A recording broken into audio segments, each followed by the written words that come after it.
이게 아까 보니 기표, 기이, 다른 말로 이 개념이고, 이건 뭐 소리로 나는 뭐 소리, 뭐 이렇게 볼 수 있는 거죠. 기표. 다른 말로 신입피향이라고 하고, 신입피향으로 이제 알아보시면 돼요. 이건 신입피에 이렇게 됩니다. 요 주로 이제 락강이 이제 그렇게 자기가 이제 소실의 기본 개념을 이렇게 이제 변용시키는 거죠. 그러니까 소실한테는 이 기호라는 게 우리가 아까 보면듯이 S 플러스 S 이렇게 돼가지고 이게 기표, 기이 이렇게 돼가지고 이게 이제 소실한테는 기호의 단위로 되는 거죠. 이게 한 단위로 되는 거죠. 근데 락강은 이걸 다 해체를 시켜버려요. 이거 요 이렇게 돼 있는 거를 이 기표를 이쪽으로 가져오고 기를 밑으로 내리고 이게 굉장히 중요해요. 이 빨간 게 이게 이 표시가 이 분리돼 있다는 거죠. 이제 분리시켜 버린 거죠. 이게 소실까지는 그래도 요 두 개가 플러스로 이렇게 합쳐져 가지고 기호라는 어떤 의미로 이해를 했죠. 근데 락강은 이제 이거를 요거는 이쪽으로 가져오고 이렇게 가져오되 여기 이거 차원이 다르다는 거예요. 그럼 이게 왕이라는 거죠. 이게 이제 결정적인 이거다 이런 거죠. 신입향이 최고로 중요한. 이거는 뭐 없어져도 되는 거라고. 이건 뭐 나중에 페이딩이라고 그래가지고 사라지는 의미는 왜 그러는가 사라지는가 하면 자의적인 거니까 서로 동의하는 거. 그러니까는 동의라는 게 그렇지 않습니까? 시간이 지나고 장소가 다름에 따라 동의가 달라지잖아요. 그러니까 이거는 그러나 그때마다 결국은 기를 발생시켜주는 이게 이제 다른 의미로 하면은 이게 뭔가 하면 이게 바로 변별의 차이예요. 의미는 다른 말로 하면 한국말의 그 핵심은 뭔가 변별의 차이를 가능하게 줍니다. 이 변별의 차이만 이해를 하면은 락강에 대한 어떤 기본적인 이해가 다 돼요. 도대체 저 변별의 차이가 뭐냐? 즉 신입향에서 일어난다는 거예요. 그러고 이 신입향 자체가 결국은 이 우리가 이해하고 있는 의미 세계를 이 신입향이 바로 이제 여러분들이 공부를 우리가 이제 해야 되는 상징계예요, 상징계. 그리고 요 위에 끼 상상계고. 그리고 그 밑에가 현실계 혹은 실제계로 우리 한국에서는 실제계로 번역하고 일본 사람들은 현실계로 번역이 달라요. 근데 영어로는 리얼이에요. 리얼 추상화되면 세계 이렇게 되는 거예요. 이게 이제 실제계 이렇게 되는 거예요.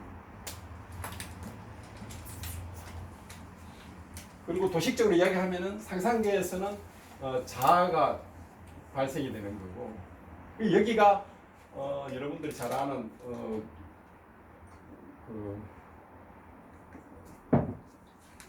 거울 단계고 이게 이제 도둑맞은 편지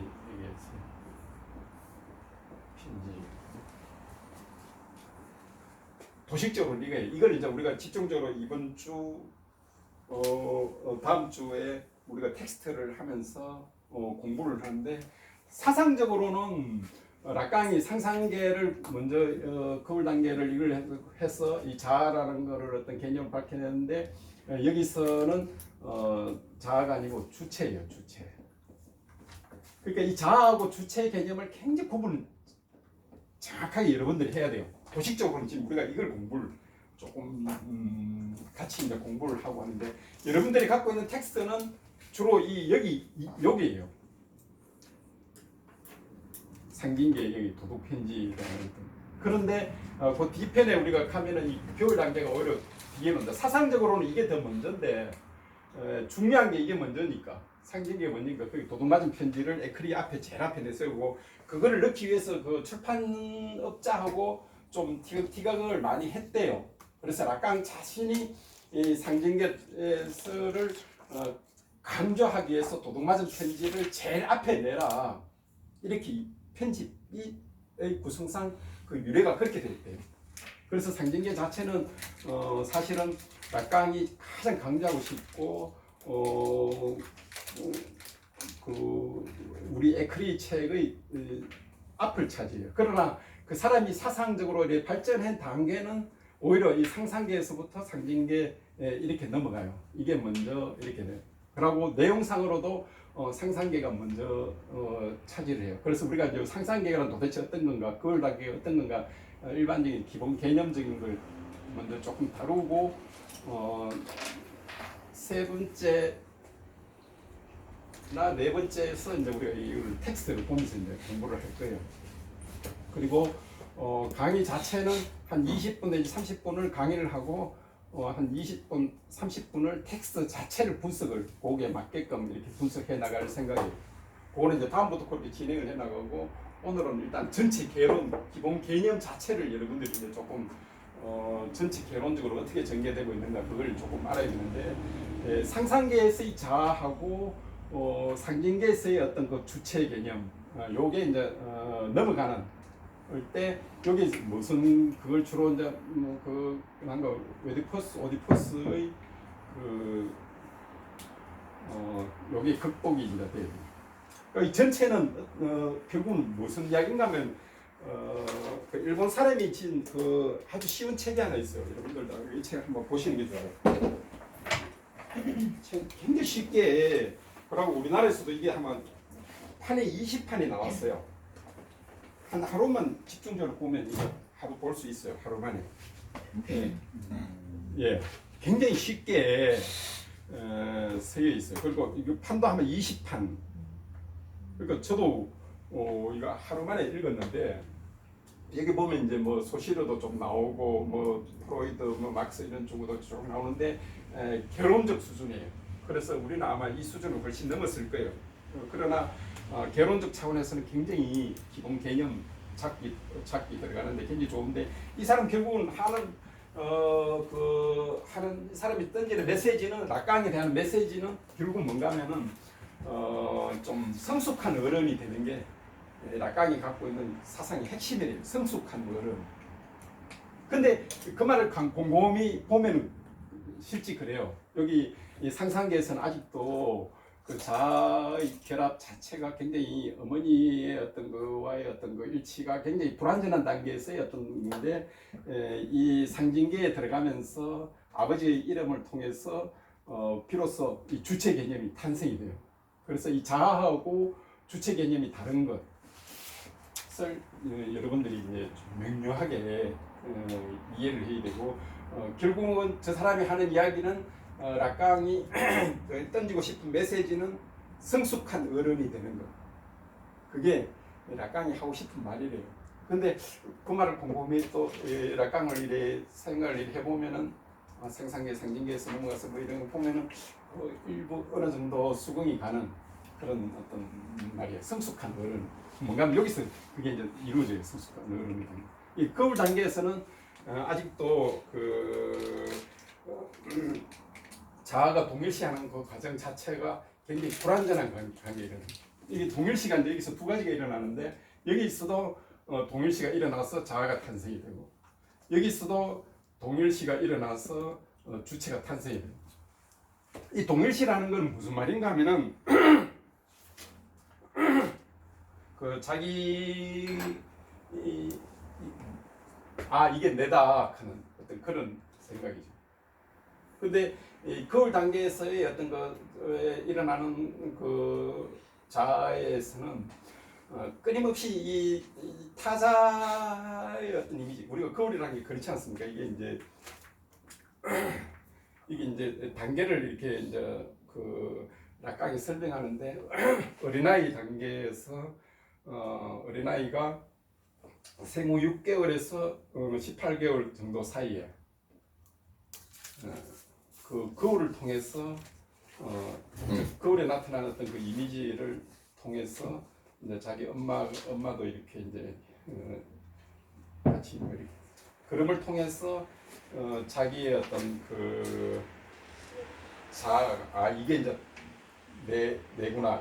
그 이전까지는 신체 자체의 어떤 결합이 굉장히 불완전하게 이루어져 있다고 보는 거죠. 그러니까 신체라는 게 이 부분적이지 않습니까? 자기 어떤 그 초기 단계에서는 뭔가 그 신체가 가지고 있는 어떤 그 부분적인 그 결합을 통해서 이루어져 있기 때문에 끊임없이 이제 불안한 상태에 있는데 이게 자기 어머니와의 어떤 통해서 혹은 거울에 가지고 있는 어떤 그 자기의 이미지를 통해서 비로소 자기의 어떤 그 통일적인 그 상을 갖게 된다는 거죠. 그런데 여기는 이제 굉장히 중요한 상상계에서 일어나고 있는 아주 중요한 어떤 그 현상들이 일어나요. 이때 동일성화하는 것 자체가 굉장히 불완전하다는 거죠. 이때 동일성 자체의 불완전한 것 자체가 어디서 첫 번째는 어디서 오는가 하면은 이 이미지라는 것 자체가 이미 이 어린아이한테서 주어지는 타자의 어떤 방식이라는 거죠. 이미지라는 게 자기 게 아니지 않습니까? 근데 이미지일 뿐이지. 그런데 그 이미지를 통해서 자기의 어떤 동일성을 확보했다는 것 자체가 이미 그 동일시 자체가 굉장히 불완전한 또 동일시, 불완전한 어떤 통일성을 갖게 된다는 거죠.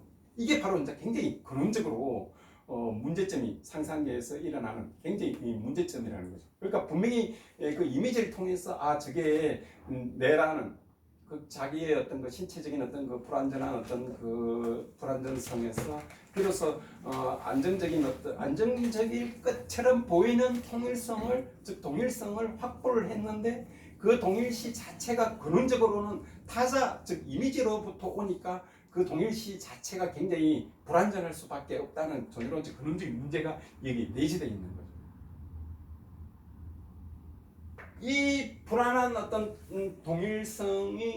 동일시가 비로소 이제 그 상징계로 넘어갈 수밖에 없는 하나의 어떤 그 계기가 된다는 거죠.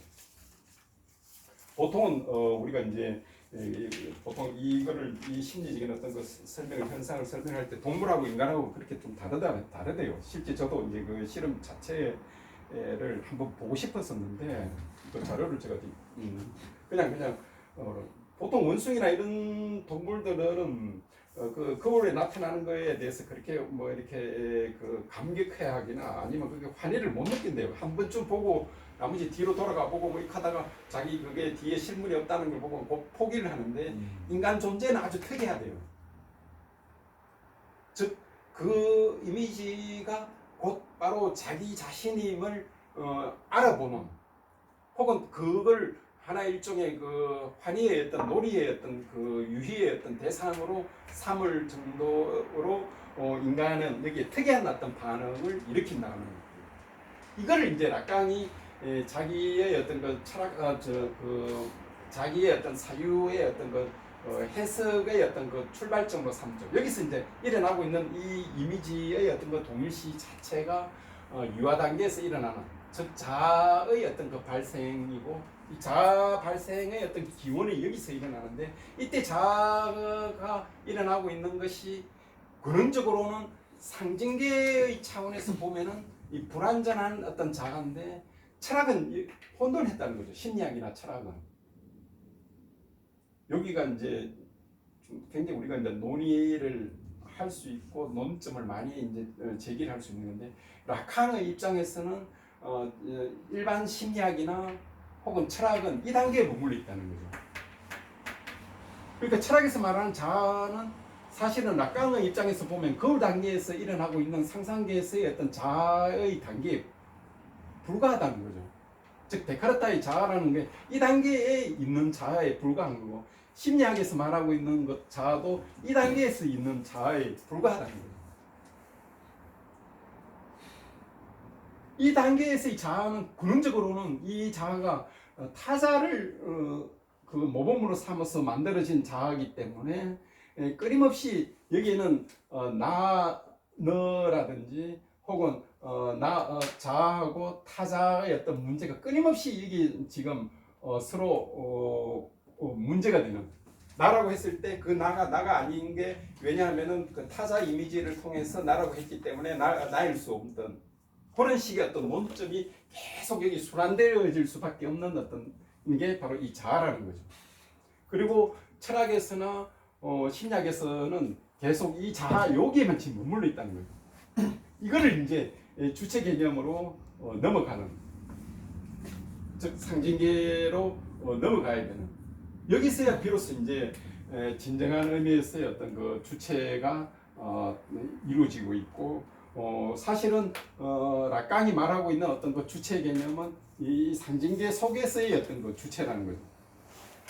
이걸 이제 웨드포스의 어떤 그 극복의 어떤 단계로 설명을 하면은 우리가 이제 상상계에서 일어나는 거는 아이가 이때 거울 속에 일어나는 게 이 거울이 있든 없든 혹은 거울의 어떤 그와 어떤 그 유비적인 관계로 자기 엄마도 바로 이 이미지로 작동을 하게 하고, 그래서 그것이 이웃이 형제든 아니면 그 주변의 형제든 자기 엄마든 여기에 하나의 어떤 그 타자로서의 이미지가 이 아이에게 동일시의 어떤 그 모범으로 작동을 하게 되는데, 이때 모범으로 작동하게 되는 이 엄마와 아이의 어떤 이 관계가 굉장히 불완전한 서로의 어떤 부족한 어떤 그 욕망에 의해서 이루어져 있기 때문에 이 자체가 결국은 아버지 부성에 의해서 이루어져야 되는데, 일단 두 번째 단계에서 이제 이 단계에서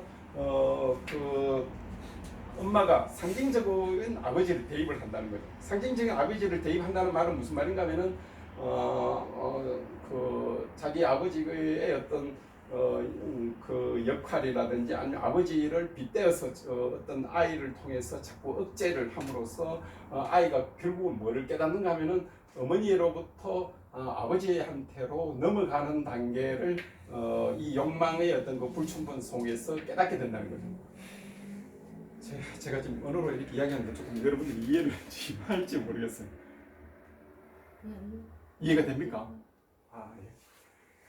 그러니까 결국은 이 오디푸스의 방식으로 설명을 하면은 엄마와 아이의 어떤 그 불완전한 관계로 이루어지고 있는 어떤 욕망이 서로의 욕망의 어떤 그 부족함에 의해서 다음 단계로 넘어가는데, 그 다음 단계로 넘어가는 그 두 번째 단계가 아직도 상징적 단계에서 일어나고 있는, 즉 엄마가 아빠가 온다 아니면 아빠가 그렇게 하면 안 된다라는 방식의 어떤 상징적 방식을 통해서 아이의 어떤 욕망을 제어를 하는데, 세 번째 단계가 이제 진정한 의미에서의 아버지의 어떤 그 이름이 대두가 되면서 아이가 이제 어머니로부터 가졌던 어떤 그 욕망을 아버지의 어떤 그 권위, 법 이런 것들을 자기 속에 내면화하는 그면서 바로 주체가 탄생한다는 거예요. 제가 다시 또 설명을 해드릴게요. 그러니까 단계가 지금 세 단계가 있는데, 우리가 오디푸스의 어떤 그 극복의 어떤 그 단계로 설명을 하면은 아직도 이 엄마와 아이의 어떤 그 결합의 단계가, 즉 거울 단계에서 일어났던 단계가 불완전한 단계에서의 어떤 그 동일시로 이루어져 있고, 서로의 어떤 욕망의 어떤 결핍에 의해 가지고 아이는 아이대로 엄마는 엄마대로의 어떤 다른 식의 어떤 욕망 충족을 이룬다는 거죠. 그 두 번째 단계가 이제 상징적인 그 단계에서 일어나는데, 아직도 여기는 아직도 상상적 아버지를 도입한다는 거죠. 그러니까 아빠가 그렇게 하지 마라 그랬어. 아니면 아빠가 저기 있으니까 네가 그런 식으로 하면 안 돼. 이름으로써 아이와 엄마의 욕망이 다른 방식으로 탈출구를 찾게 된다는 거죠. 그러나 아직도 상징적인 상상적인 것은 아빠가 직접적으로 개입하고 들어오는 게 아니라 엄마가 아빠의 상상적인 어떤 차원에서 이 욕망을 어떤 제어를 하고 아직도 그 출구를 못 찾는다는 거죠. 세 번째 단계가 이제 진짜 아빠가 직접적으로 이제 개입을 하는. 그러면서 이 아이와 아빠가 욕망이 아버지의 어떤 그 근원적인 그 실제 개입을 통해서 엄마 아빠가 아들과 맺어졌던 어떤 그런 욕망의 단계가 아버지를 통해서 실제적인 어떤 그 욕망의 어떤 대상이 바뀌고, 이때 아버지의 어떤 그 욕망이라는 것은 그 욕망 전체를 대변하는 방식으로 아버지가 들어온다는 거죠. 그래서 이제 자기 실현이라든지 아니면은 자기의 어떤 근원적인 어떤 실패의 어떤 원인 자체가 이 아버지를 기준점으로 모든 것을 평가하게 되는. 요때 비로소 이제 자아가 바로 이 주체로 탄생이 되는. 즉 아버지의 어떤 그 이름을 받아들인다. 아버지의 이름을 받아들인다는 것 자체가 무슨 이야기인가 하면은 아버지가 가지고 있는 법, 권위, 그 다음에 그게 가지고 있는 어떤 그 규칙들을 이제 아이에게 그 받아들여야 될 어떤 규칙으로서. 즉 다른 말로 이야기를 하면은 이 아이는 이제 이 법 체계 아버지가 가지고 있는 권위 여기에 근원적으로 편입되는. 그럼으로써 이제 언어를 자기 욕망을 채우기 위해서 언어를 활용을 하고 그 자기 욕망을 채우기 위한 언어의 어떤 주체가 자기라는 걸 알게 된다는 거예요. 제가 지금 여기까지 굉장히 조금 제의 어떤 그걸로 끌고 나갔는데 혹시 여러분들이 좀 이해가 어떤지 잘 모르겠는데 한번 여기 제가 다시 한번 더 조금 더 설명해 볼까요? 1, 2, 3, 4단계 중에서 현실계는 우선 그건 이제 굉장히 어려운 문제예요. 근데 이제 이때 그러나 아버지를 통해서 이루어지는 이 단계에서의 통해서 자아가 탄생이 되죠.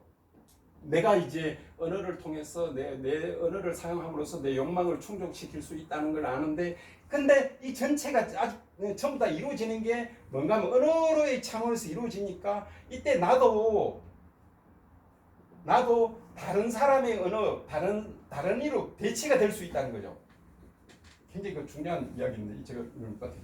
그러니까 이때의 나라는 그 자체도 결국은 다른 언어로 대체해서 왜 전부 다 지금 언어 차원에서 이루어지는 거니까.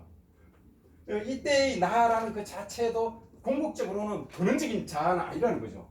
근원적인 자아가 아니라는 거니까 자아를 이게 아니라고 표시하는 거죠. 그러면은 자아가 탄생이. 요때가 이제 진짜 이제 주체가 탄생이 되면서 근원적인 자아가 아닌 거를 하지만은 이 근원적으로 여기서 지금 일어났던 동일성 자체가 불완전한 것에 의해서 이루고 싶고 이걸 극복을 했는 단계지만은 이 극복 단계 자체가 이걸 여기 갖고 있던 그 근본적인 소실 자체, 즉 어머니에 대한 어떤 그 욕망 자체를 완전히 극복을 못해. 비록 S라는 그 근원적인 그 자아일 수 있다는 걸 선을 껐지만 아니라고 해서 이제 그러면서 동시에 S1이 탄생이 되는데 이때 S1 탄생되는 자체가 이제 이 주체가 탄생이 되는 거고 이때야 비로소 이제 언어적 차원을 넘어서는 차원이 되지만 그럼에도 불구하고 여기 자체가 근원적으로는 모든 걸 완전히 극복이 된 단계가 아니니까 뭔가 자아 자체에서 뭔가 허전함, 구멍이 나오고 그 구멍을 메꾸는 게 쌤 질문하신 바로 현실이 탄생되는 거예요. 띵이 나오는 거예요. 굉장히 어려워요. 이게 이제 우리가 지금 마지막까지 가면서 이야기해야 될 단계인데 다시 한 번 더 출발하면 이래요. 뭔가 통일성을 이루었지만 그걸 극복하려고 했는데 완전히 극복을 하지 못하니까 자아도 아직도 불완전한 어떤 방식으로 있는데 그 완전한 불완전 방식의 어떤 구멍을 현실계가 그걸 메워주는. 그래서 이제 여러분들 텍스트에 여러분들 읽는 텍스트식으로 이야기를 하면은 그 꾸겨진 그 편지가 아직도 남아 있는 거예요. 혹시 여러분들이 텍스트 끝까지 다 읽으셨습니까? 그 다음 시간에 제가 이제 요걸 해서 텍스트를 설명하지만 그 꾸겨진 그 편지 자체가 바로 이 현실계예요. 이 극복을 한다고 계속 했지만 완전히 극복이 안 돼요. 어머니에 가지고 있던 그 근원적인 그 일체감 자체가 완전히 극복이 안 돼요.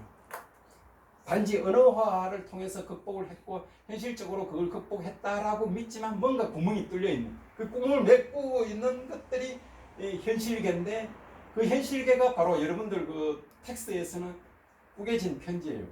원 오리지널 그 편지, 그 왕비가 잃어버렸던 그 편지, 그 계속 뒷판이 찾으려고 했던 그 편지.